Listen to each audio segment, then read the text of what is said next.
Welcome to the Trades Podcast, a podcast about the business of home improvement and promoting the trades to young adults.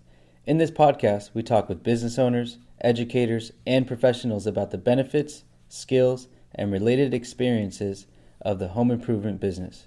Tips to help you with being successful from entry into the trades or established business owners. In this podcast, we hope to influence some young adults that the trades as a career is a great option leading to full and prosperous life.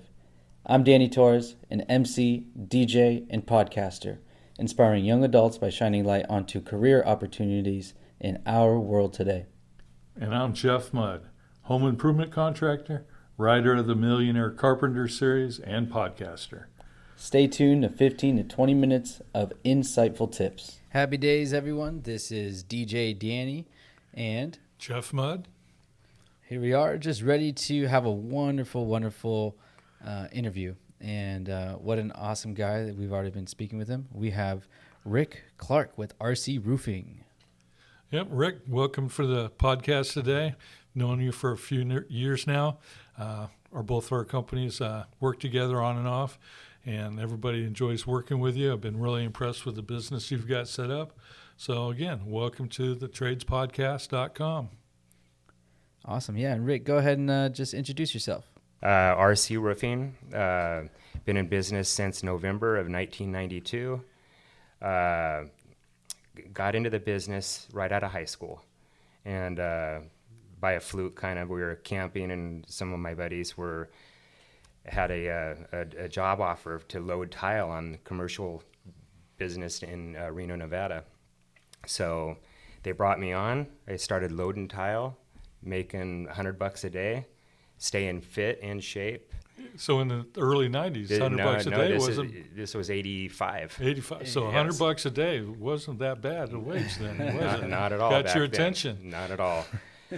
So then later that summer, they needed installers, so they taught us how to install shingles. So I did that for about a year and a half. Decided that I wanted to go to college, move out of Reno, and give San Diego a try. So I then came here, went to Coleman College, computer science, got my certificate there, started going on interviews, and they were going to pay me $8 an hour. And at the time, I was working at Benton Roof Company in the day, and I was making $20 an hour. So it was kind of hard to go from $20 an hour down to $8 an hour. Yeah, how can you compete with that? Not at all. So at that point, I was like, if I'm going to stay in this business, I'm going to get a couple more years of knowledge under my belt working for Benton. Then I'm going to try to get my license and start my own company. So that's exactly what I did. November of 92, I got my license. I was completely broke, living with my girlfriend at the time. She was supporting me. And I also was laid off about 3 weeks before that from Benton Roof Company for being late to work. Okay. So, which was not a good thing to do, but that's what happened. Got my license. One night we were watching TV, and it was a very, very rainy year. That was 92. We had like 13 inches of rain or something like that. Wow. Watching on the news that all the roofers were completely going crazy, covering tarps. They had to wait 3-4 months. So at that point, I'm like, okay, I got a license. I could work, but I don't have a place to work, but I can legally work and do roof jobs. So I put an ad in the Penny Saver, and that next day I got 13 or 14 calls to do roof repairs. Yeah, the classic Penny Saver right there. Classic Penny Saver. And at the time, I wasn't a business person at all. I was strictly a roofer, just purely an installer. I was 21 years old. I remember going to my first job, or the first estimate, and they said, I got a leak up there. I went up on the roof, and I'm like, okay, this is going to take me about 2 hours to fix. It's going to cost me about $50 in material. I went down nervously, knocked on the door, and told the guys it was going to be $300. So they were like, oh my goodness, fix it. So went up and fixed it. It took me a couple hours. I made like $250 or so. And I was on cloud 9. And I continued to do that for the next 2 weeks. Then finally I got a real roof job, a complete tear off. and a re-roof. And I had no accounts, so what I did is I would sub the tear-off out. I'd have the customer pay for the tear-off. I'd have then the material company come, put the material up on the roof, and directly pay them. And then I'd have them pay me the remainder of the balance of the contract, which back then was like $2,500. It took me 2 days to do it, and I made $1,200 each day, and that's the very last day I was broke. But previous to that, I used to work paycheck to paycheck and barely make it. Wow. So that's basically what happened. So that's a great story, Rick. I'm glad you told it like that. And you can also see that's American ingenuity at its best, you know? Absolutely. Had some challenges to overcome and figured out how to get around it. And, you know, looking back on them, they probably don't seem that challenging anymore, do they? Oh, not at all now, especially compared to what we do today. But I got to tell you, it's one of the most awesome things I ever did. I was finally able to, provide for myself, and then, I've got married and have kids, and we do quite fine. What a story. Yeah, Super no, glad to hear that. and it was just like a total turning point for you too. I mean, you were in the middle of, possibly getting an $8 paying job compared Yes. to your $20 paying job, but then also after that being let go, trials and tribulations, and you had a choice. And you said, the best part, I think, penny saver. Yeah. You're just Is it even around anymore? You're just watching everybody on the news trying to like figure out what are they going to do with the roofs, and these roofers are just almost right now, like how the demand is in the industry for a lot of trades. Yes. Is just what I constantly been hearing, and from Jeff and our past guests on the trades podcast, that it's hard to find good employees right now. Yes, and it is. what you went through, you really didn't have a set training program, Zero. and you kind of jumped right into it. Jumped right into it, and it's sink or swim, and I swam hard. Yeah, but 30 years later, Yep. here we are. It's one step closer to just being able to take that leap and understanding that you were able to do it. Yes. In a time that you probably felt not like. I thought there was no way I was going to be able to own my own company. Yeah. And it's like I said, it's the best thing that ever happened to me. And like I was saying earlier as well, I have a lot of my friends. I'm probably one of three of my whole big group of friends that did not go to college, and I wished I would have gone to college. I just didn't have the opportunity at the time.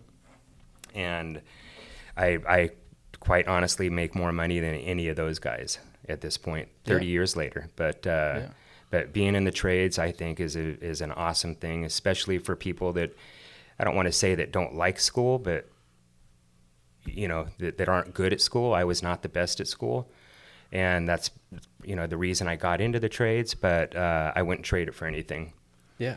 No, absolutely. And that's kind of like school.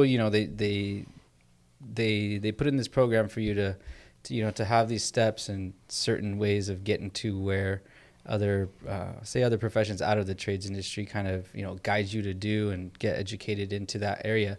But for, say, specifically roofing, are there some like training programs out there now? Yes, there actually are training programs in the junior colleges, and we're actually looking to hire people from them. They get out of high school and go to the community college trade school for roofing, and so it does exist. Yeah, I was just reading that Cuyamaca Community Colleges has, I think, a dozen different trades courses right now that are nice entry level certificate programs. Yep.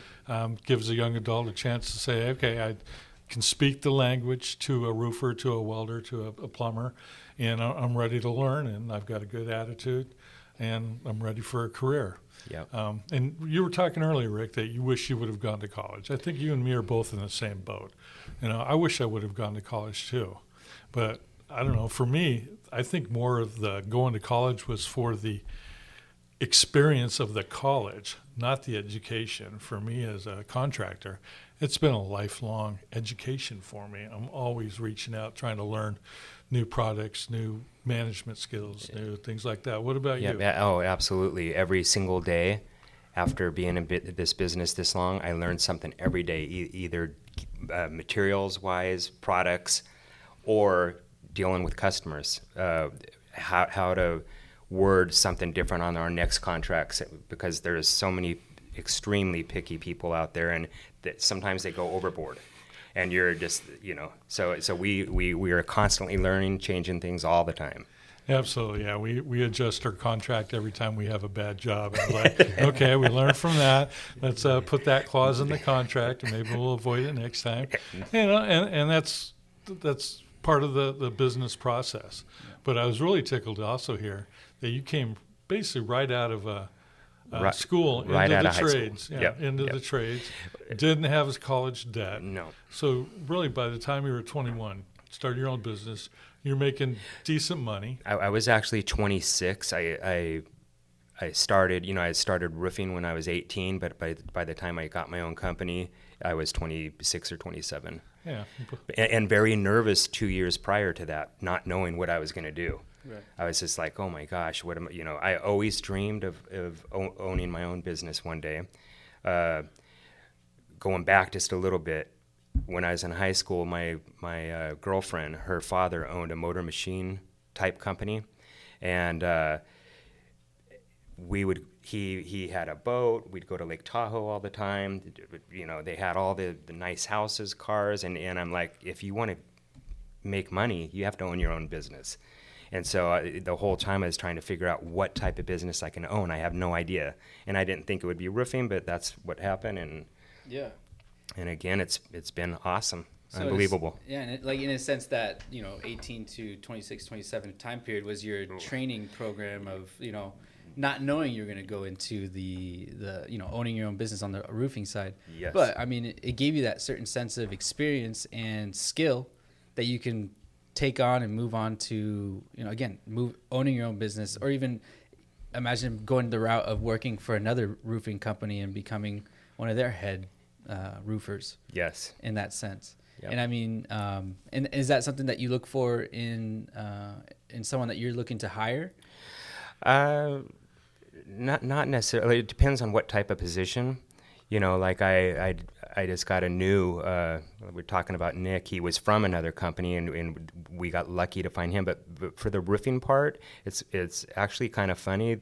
You find the roofers through you get one good roofer, and they have a family member that's another good roofer, and so it's small families that end up working for us, which is interesting. Yeah, I'd have to agree with that. We run help wanted ads right now, and sometimes we get no responses, but we throw out a hiring bonus to the crew, and they're like, "Oh yeah, I got my buddy, got my cousin, I know so and so." Yeah. It's like, okay, you Yep. gonna give me a few extra $100, I'll pass his name over. And, Yeah, one of my crew head guys, Edgar, he's from Guatemala, and he has all his nephews working for him, and they are the most incredible, talented roofers you've ever seen. They are no cutting corners. I mean, sometimes they'll say, hey, I'll tell them to do it this way, and they're like, no, we got to do it this way, and it's 10 times better than what I was going to tell them. Right. So they don't cut corners. Yeah, and I can imagine them by themselves, just they're on top of each other like family usually is. Absolutely. Saying like, hey, you didn't do that right last Yeah. time. You got to go ahead and redo it again or something. And those guys get paid quite well too. They make anywhere from $25 to $36 an hour right now. 25's on the low end. That's pretty good money right Yep. now. I know people that are working for half of that, or almost a little over half, trying to figure out how they're going to pay for books going to college so they can get another job so they can pay off that debt. Yep, absolutely. Yeah. No, I mean it's it's something that we've talked about in the past before is the whole schooling system, but that's what shines the light on for the tradespodcast.com Mm-hmm. is being able to speak with business owners. We're going to have different, people on the show, but for you as a business owner, we get to hear the experience that you went through in the beginning when you were, young, trying to figure everything out, trying to see exactly what path you can take, and knowing that trades industry has been there for, again, you've been in it for 30 years. Yep. It's not going away. No. And my dad, another funny story is my dad was a drywall contractor. Yeah. And he tried his hardest to keep me out of the trades because he didn't want, back then, you know, they were working their butt off making nothing. He wanted to keep me out of the trades. He wanted me to go to school. And, you know, I moved out of the house at 18. And when I was 20, I was on a job site that he was on. And he didn't really know that I had gotten into it. Okay. And he was like, gosh darn it, Rick, if I would have known you were going to be in the trades, I would have had you do drywall. And to be honest with you, I think roofing is a better way to go than drywall. Absolutely. I've done some drywall, new construction before that. It's tough work. Want to give a shout out to the North San Diego Business Chamber of Commerce for letting us use their room. The AC just kicked on. It's nice and cool in here. Yeah. Thank you very much. Rick, do you have any training programs that you put your guys through? Checklist or anything you make the guys know how to? No, we started with 3-tab. Yeah, no. Well, they typically start as a laborer, and then we'll slowly, start installing as we need that. And my head foreman Carlos is right over their shoulder the whole entire time. So the type of guys I like to get are the green guys that don't know anything yet, and we train them on the job. So hands-on training. Paid hands-on training is how it works. So, is there any goals for a guy or how long does it take a guy that you would let him go for doing a roof by himself, or I guess be in charge of it? I would say at least 2 years. 2 At years? least 2 to 3, actually. But we work as team, as 3-4 guys on a team. So, and there's always a head foreman there to watch everything. So that's basically how it goes. It's kind of funny because you think about it. Maybe when you were 21, 3 years for me to be in charge. Yeah. No, man, I'm a smart kid. Yeah. I want that promotion next week. I've seen what the hammer ambition is. Ambition side kicks in a little bit. But you look at some of the other trainings out there, or compare them to college. 3 years. Yeah. Well, that's the way I do it. When I got into it, the summer that I stopped loading tile, they put me into shingling. They taught me for literally about 2 months, and I was put on my own jobs at that point. But I didn't know what I was doing. It was on big, huge track, 300-400 house tracks, and they were just trying to get it done. So to be honest, I didn't do a good job back then. I was trying my very best, but that's the company that I worked for. So if you stayed in Tahoe, you'd be doing some roof repairs a few years later? Replacing them. Yeah. All that, yeah, and I mean, and I mean that shines light on the different style programming that you said that you have now. I mean, it's a little bit more intense, your 2 years, but I mean, for me, I can see 2 years just go by that quick. Yeah, absolutely. Working for a company like RC Roofing, I mean, there's some reputation behind it that you guys have some pretty high quality jobs that you guys go out and do. But what's awesome too is your staff. Yes. What would you say that that you can highlight on your staff that you have right now, for someone maybe looking to get into roofing, to kind of have a little bit knowledge on of hey, like you should know this if you're going to get into roofing, and this is the type of people that we're looking for. Yeah. Well, we're looking for people that are very detailed, people that realize that working on a roof is a very hard job. We're looking for people that take pride in what they do, and when you finish the roof, I remember doing this all the time, jumping off the roof and taking a final picture and go, I did that. And you want somebody that has pride in what they're doing. Yeah. So that's basically what we're looking for. No, that gratification. I know. It's great. I get that for myself. When I'm out, doing events and. Just getting customer feedback, I mean, is always a big thing too. Yep. When you finish with the job and you see a bunch of smiles and Yep. you're just so amazed at what you've done, and Yep. I mean, I can imagine. And again, it's someone's house. Usually, you got a homeowner. It's their largest investment. Yeah, and it's huge for them to see those type of things just all be put together. Yep. And then at the end of each job, we will have a meeting with the owner, make sure that they're 100% satisfied. If they're not satisfied, we will make them satisfied. So again, it's pride. Yeah. And I've had guys that don't take pride, and they don't last with us. As a matter of fact, one I let go about a year ago, but we ended up having a tiny, tiny baby little leak from that guy, and it ended up costing me $8,000 Right. to fix it. And I could have ran it through the insurance, but I don't, deductible's $5,000, just pay it off and Yes. move on. Sometimes it's better to do the right thing for the Yeah, customer. exactly. Yeah, always. What about safety, Rick? I mean, you guys are Safety is a pretty big thing in the roofing industry, and that's why workers' comp is so high. But you know, we do have safety meetings every week to where we just go over, you know, how the ladder's supposed to be set up, the eye protection. If you're over 2 stories or over 20 feet, you need to be harnessed in. So yeah, there's a lot of safety, you know, to properly use a saw. Yeah. So when you've got a young adult that's thinking about getting into the trades and maybe looking at being a roofer, and should he be scared or worried about this being a dangerous job?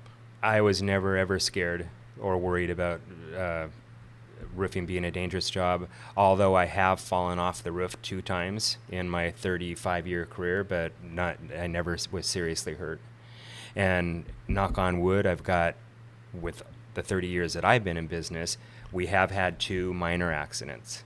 So that's really it. And, But and I bet you when you went back and investigated those accidents, you found out that somebody didn't follow the safety rules. is what Absolutely. caused it. Yeah. Putting on felt in wet weather, that'll do it. Yep. And you're not supposed to. You're Yeah. not supposed to do that. Yeah, no, I mean, I can imagine, Jess. You know, yeah, I mean, those are just really good odds. I mean, obviously, yeah. you know, in those 30 years that you've been in. So, and again, yeah, knock on wood, Knock of on course. wood. But at the same time, I mean, but it goes to show exactly the type of precautions that you take and you place for your employees, and what are expected within the industry for someone that's not a business owner that doesn't know the industry that well, but for an employee maybe applying or, you know, thinking about getting into it, those are the type of things that we should be looking up to. Absolutely, You know, for sure. You know, 30 years in the business, you know, 2 minor accidents, and even for yourself. Yeah. Whether you're those 2, I don't know. Yeah. Yeah. And you know, it typically, you know, another time that I fell off the roof, I was horsing around, being a dumb young kid and not thinking, and that's when accidents happen. You got to really be paying attention up there. But if you are paying attention and doing your job, it's a very safe job. Yeah. Cool. If you do it properly. Yeah. So I think to conclude here, some of the points that Rick's made is, you know, it was a happenstance for him to get into the roofing career, but it turned out really well for him. He started off making some money early on, didn't have his college debt. He's been able to educate himself as a roofer, a homeowner, a business owner throughout the years. He's raised his created a family, raised his family and stuff, had a good life, not that it's over or anything. Successful business owner, well respected in the community. I know my company does a lot of business back and forth with Rick, and happy to refer him out on our projects. So anybody that's thinking of getting into the trades and specifically roofing, Rick Clark here with RC Roofing is definitely giving his attaboys and pitch to give it a shot. Yeah. Any final comments that you want to talk about? No, right? I didn't know. I'd just like to thank you guys for having me. This was a awesome time. Yeah. Thank you very much. It was awesome to just have you know, hear your story for one thing. And, you know, hopefully any listeners out there that are, again, thinking about getting into the industry or whether it's specifically into the roofing, RC Roofing is the place that you want to, you know, check out their website. If Rick, if you can kind of shout yourself out a little bit, where can our listeners find you and kind of reach out to you if they need to? Our website is rcroofinginc.com, and our phone number is 858-274-8920. Cool. Thank you so much again. And this is the Trades Podcast. You can check all our content on thetradespodcast.com. Thank you so much. Yeah, Thank you. Thank you, Rick. Appreciate you coming in.